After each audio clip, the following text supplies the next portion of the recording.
अस्सलाम वालेकुम अज़ीज़ साथियों, मैं हूं आपका दोस्त अज़ीम अहमद ख़ान। महा टीटी 2021 की ऑफ़लाइन और ऑनलाइन तैयारी के बाद एक बार फिर आपकी खिदमत में हाज़िर हूं सीटेट के सीडीपी के प्रैक्टिस सेशन को लेकर।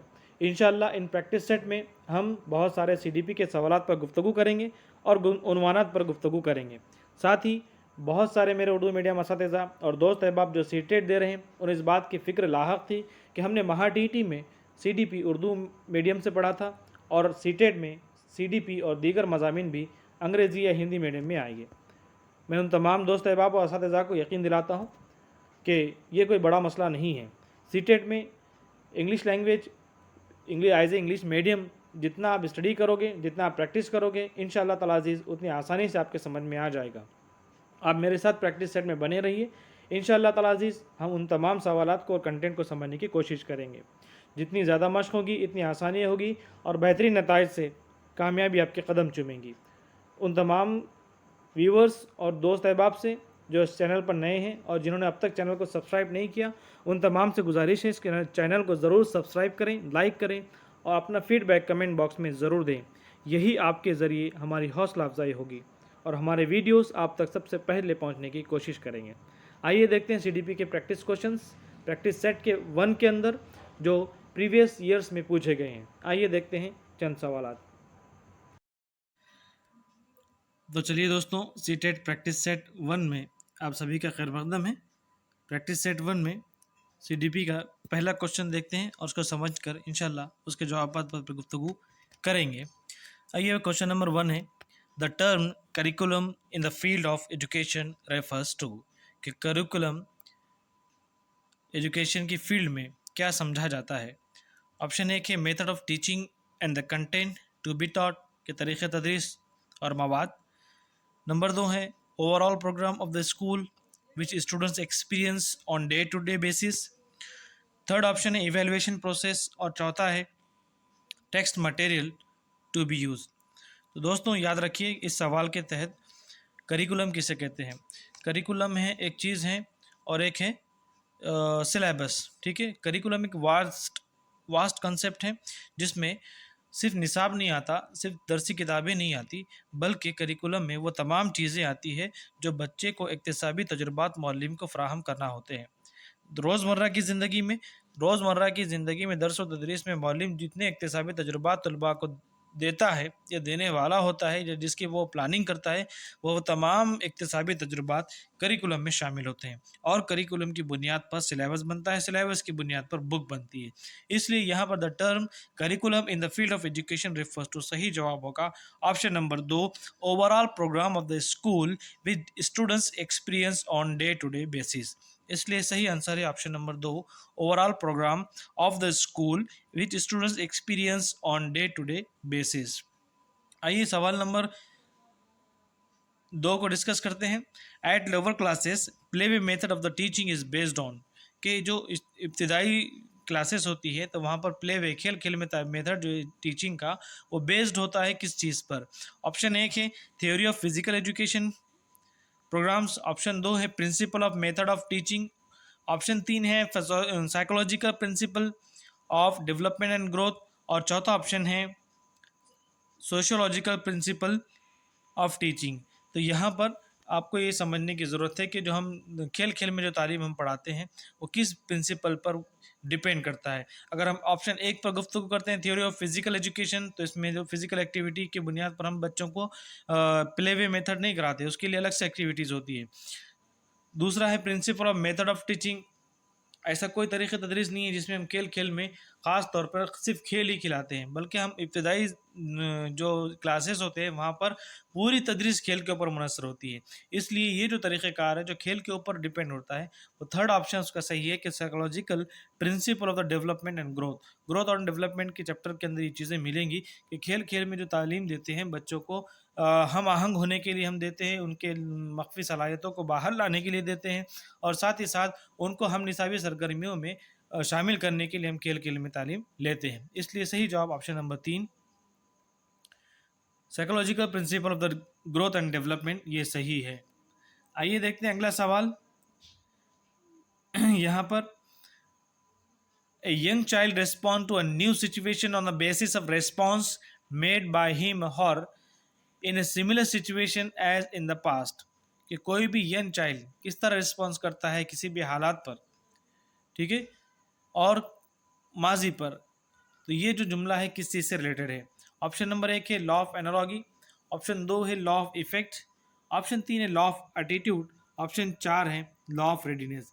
यहाँ पर सही जवाब ऑप्शन नंबर 2 है लॉ ऑफ इफेक्ट। यहाँ पर हम इसको इस तरह समझ सकते हैं कि a young child respond to a new situation on the basis of response made by similar situation in the past। जो भी साबिक़ा तजुर्बात है उन तजुर्बात की बुनियाद पर आने वाले तजुर्बात, यानी कि अगर कोई चीज़ उसके माजी में गुजर चुकी है और उस माजी में उन्हें जो मखसूस बर्ताव उस चीज़ का किसी हालात में रहा है, उसी बर्ताव की बुनियाद पे आने वाले सिचुएशन को, आने वाले हालात में बच्चा रिस्पॉन्स करता है, ठीक है। तो इसे हम कहेंगे law of effect of learning, कि उसने माजी से कुछ चीज़ सीखी है और वह आने वाले हालात में उसी के मुताबिक उन हालात को संभालने की कोशिश करता है। उम्मीद है कि आप इस सवाल को समझे होंगे। आइए नेक्स्ट सवाल नंबर 4 है, डिसलेक्सिया इज एसोसिएटेड विद। ये सवाल आपने महाटीटी में भी देखा था कि डिसलेक्सिया किससे रिलेटेड है? मेंटल डिसऑर्डर है, मैथमेटिकल डिसऑर्डर है, या फिर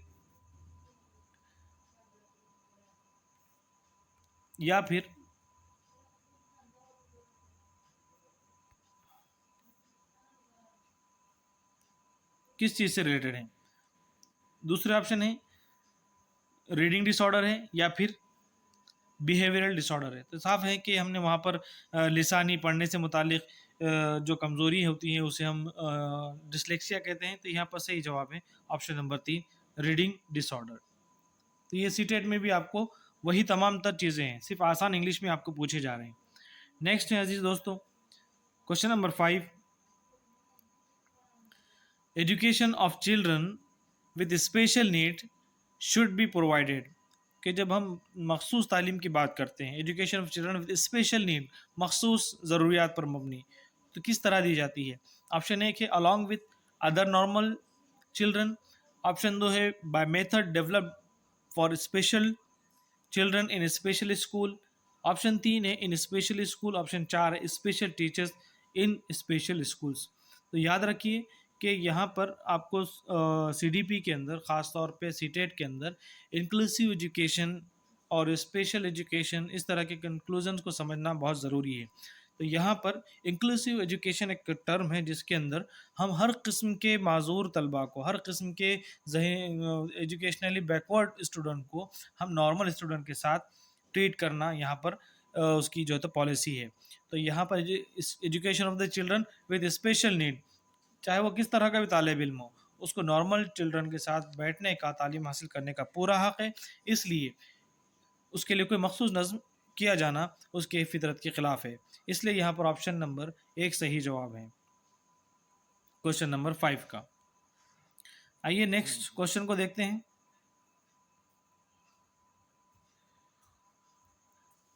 to make assessment a useful interesting process one should be careful about. जब हम किसी यूज़फुल इंटरेस्टिंग प्रोसेस क्या कोई हम असेसमेंट करते हैं, क़दर पैमाई करते हैं, तो हमें किस चीज़ का ख्याल रखना ज़रूरी है? ऑप्शन 1 है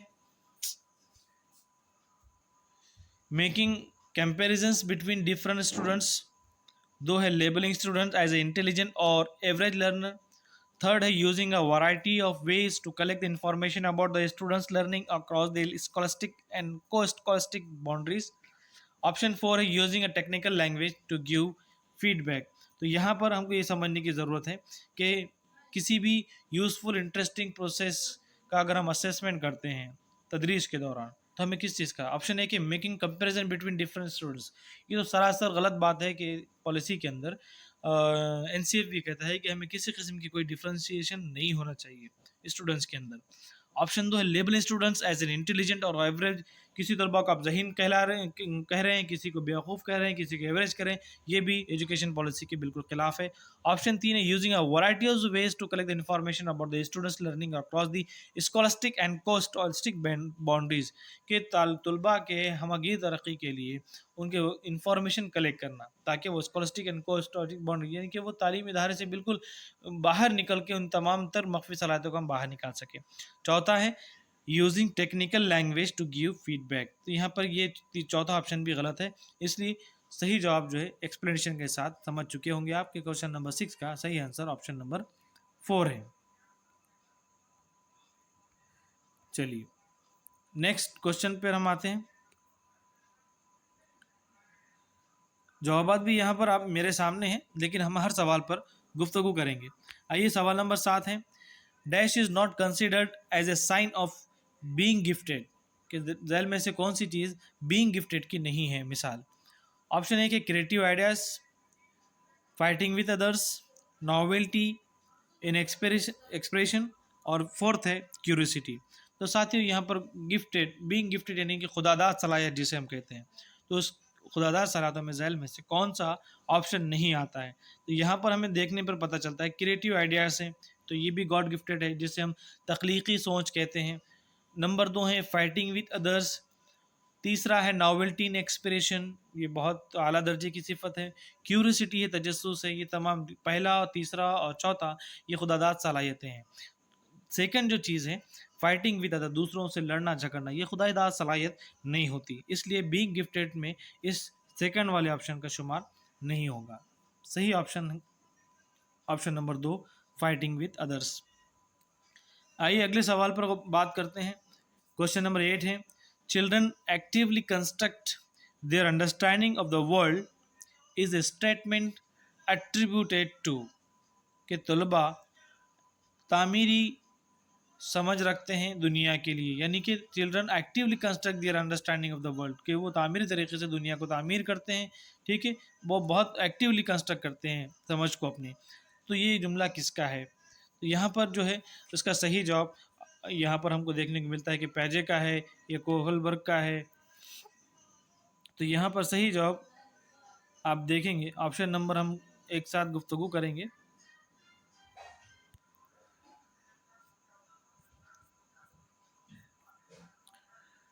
Children actively construct their understanding of the world is a statement attributed to। किसका जुमला है?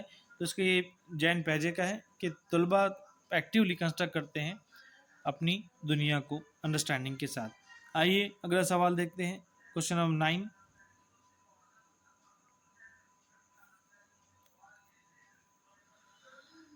कृतिका वो gives not talk much at home, talks a lot at home.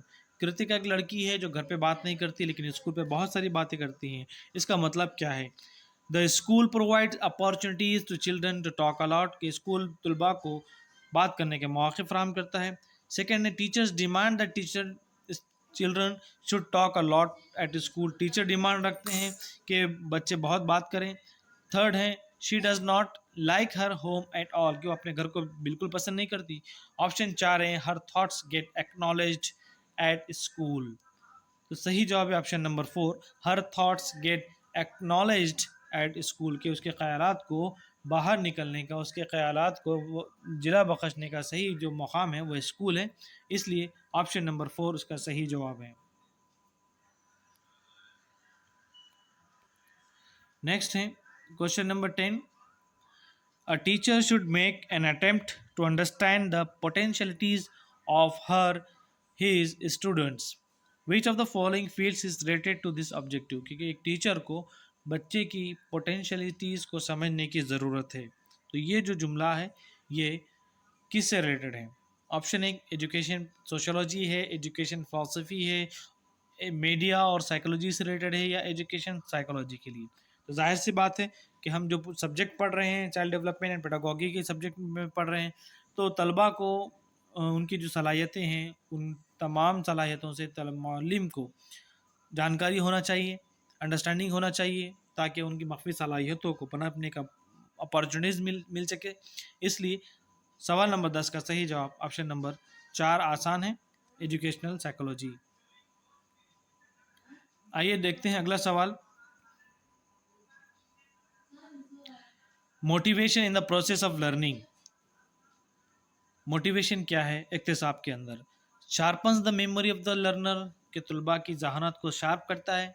Option 2 है differentiate new learning from old learning, कि वो differentiate करता है नई इक्तिसाब को पुराने इक्तिसाब से। मेक्स लर्नर थिंक यूनिडायरेक्शनली, कि वो लर्नर को एक सिमत में सोचने का मौका फराहम करता है। ऑप्शन 4 है creates interest for learning among the learners, कि वो इक्तिसाबी तजुर्बात में वो दिलचस्पी पैदा करता है। तो यहाँ पर सही जवाब है मोटिवेशन के। इंस्पिरेशन जो क्या करता है, इंटरेस्ट पैदा करता है। जब भी हम किसी तालिब इल्म को मोटिवेट करते हैं, इंस्पायर करते हैं, हौसला देते हैं, तो वो जो चीज़ है जो मौलम तलबा को देता है मोटिवेशन, उसकी वजह से क्या होता है, तलबा के अंदर इंटरेस्ट क्रिएट होता है। किस लिए? इक्तिसाब के लिए। तो सही जवाब ऑप्शन नंबर 4 है, मोटिवेशन का। आइए अगला सवाल डिस्कस करते हैं। सवाल नंबर 12 है, learning can be enriched if, इक्तिसाब को हम बढ़ा सकते हैं अगर situation from the real world are brought into the class, students in which student interact with each other and the teacher facilitates, के ऐसे हालात पैदा किए जाएं कि real world are brought into the class, के बाहर की दुनिया को क्लास में लाया जाए, इंटरेक्ट विद ईच अदर, एक दूसरे से बात की जाए, और टीचर उसको फैसिलिटेट करें। ऑप्शन 2 है more and more teaching aids are useful used in the class, ज़्यादा से ज़्यादा तदरीसी वसाइल का इस्तेमाल किया जाए। ऑप्शन 3 है teachers use different types of lectures and explanation, बयान तरीके में। ऑप्शन 4 है due attention is paid to periodic test in the class, कि आप तलबा के इंटरेस्ट को बरकरार रखने के लिए पीरियडिक टेस्ट रखें क्लास में। इन चारों पर भी आप देखिए कि तलबा की नफ्सियात पर क्या ऑप्शन कहता है। कि सही जवाब यही है।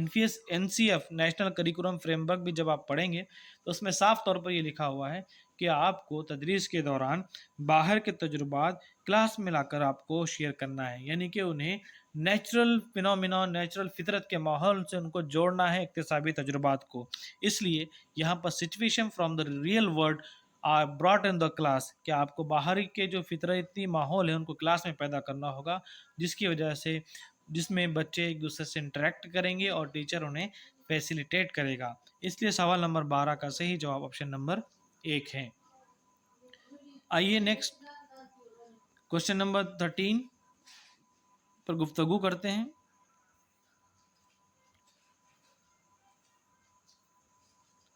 Which of the following students cannot be considered as a feature of the process of learning, कि कौन सा स्टेटमेंट ऐसा है जिसको हम प्रोसेस ऑफ लर्निंग में शुमार नहीं कर सकते। ऑप्शन 1 है educational institutes are the only place where learning takes place, सिर्फ तालीमी इदारे ही ऐसे हैं जहाँ पर तालीम इक्तिसाब होता है। ऑप्शन 2 है learning is the comprehensive process, के हम जहद इक्तिसाब हैं। ऑप्शन 3 है learning is the goal oriented, learning बामकसद है।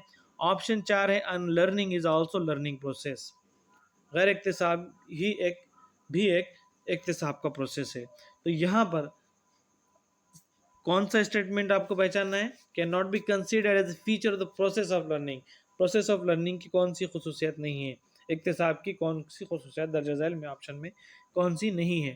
तो यहाँ पर एक जो ऑप्शन है कि education institutes are the only place where learning takes place, तो यहाँ पर ये जो जुमला है कि सिर्फ तालीमी इदारे ही इक्तिसाब के ज़राए हैं, ये जुमला बिल्कुल गलत है। बल्कि तालीमी इदारों से बाहर उसका माहौल, उसके फैमिली एंड फ्रेंड्स, उसके दोस्त अहबाब, उसके बच्चे के खेल का मैदान, ये तमाम तर चीज़ें इक्तिसाब के ऊपर असरअंदाज होते हैं। इसलिए सवाल नंबर 13 का सही जवाब, जो स्टेटमेंट जिसको हम कंसिडर नहीं कर सकते, वो है ऑप्शन नंबर 1। उम्मीद करता हूँ कि आप समझने की कोशिश कर रहे हैं, और अगर आपको किसी किस्म का डाउट हो, प्रॉब्लम हो, तो कमेंट बॉक्स में ज़रूर मुलाकात कीजिए, बिल्कुल आप कमेंट कीजिए। नेक्स्ट है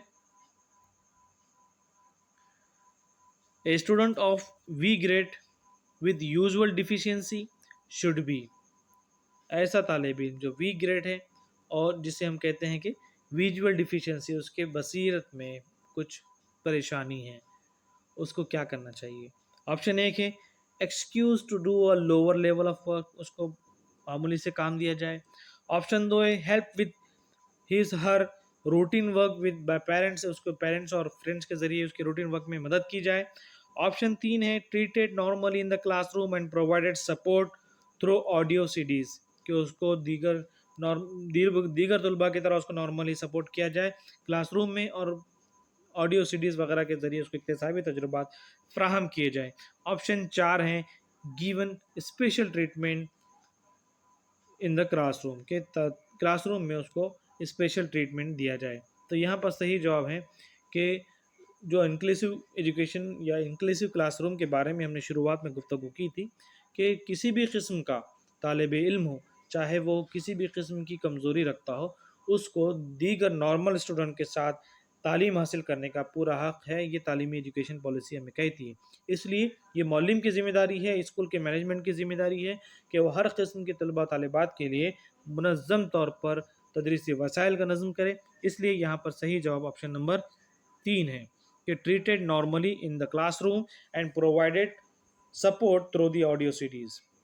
अगर तालिब इल्म को बसीरत का प्रॉब्लम है तो उसके लिए आप बसीरत के वसाइल इस्तेमाल कीजिए। अगर किसी बच्चे को और अगर समात में प्रॉब्लम है तो उसके लिए आप समात के लिए उसकी जो ख़ास तौर पे समात से समात से महरूम तलबा के लिए जो वसाइल इस्तेमाल होते हैं तदरीस के, मौलम को वो इस्तेमाल करना चाहिए। उम्मीद करता हूँ कि आप इस सवाल का मक़्सद हासिल कर रहे होंगे। अगला सवाल देखते हैं।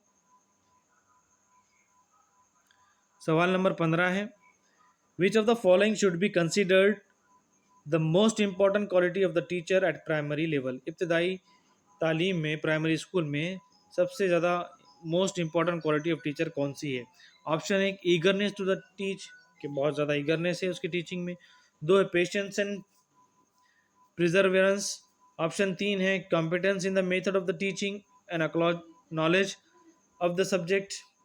4th है competence to teach in highly standardise language, कि इब्तदाई जो मराहल हैं एजुकेशन के, प्राइमरी लेवल है, वहाँ पर टीचर कैसा होना चाहिए। तो सही जवाब है ऑप्शन नंबर 2 पेशेंस एंड प्रिजर्वेरेंस, यानी कि सब्र तहम्मुल वाला मौलिम होना चाहिए इब्तदाई क्लासों के ऊपर। इसलिए सवाल नंबर 15 का सही जवाब ऑप्शन नंबर 2 है। अगले सवाल नेक्स्ट सेशन में इंशाल्लाह हम गुफ्तगू करेंगे। इससे पहले आप तमाम से रिक्वेस्ट है कि जो लोग इस चैनल पर नए हैं उन तमाम से रिक्वेस्ट है कि चैनल को सब्सक्राइब करें, साथ ही साथ अपना फीडबैक कमेंट बॉक्स में ज़रूर दें। आगे के सवाल हम नेक्स्ट क्वेश्चन में देखेंगे, नेक्स्ट सेट में देखेंगे। तब तक के लिए जज़ाकल्लाह खैर, शुक्रिया, अस्सलाम वालेकुम।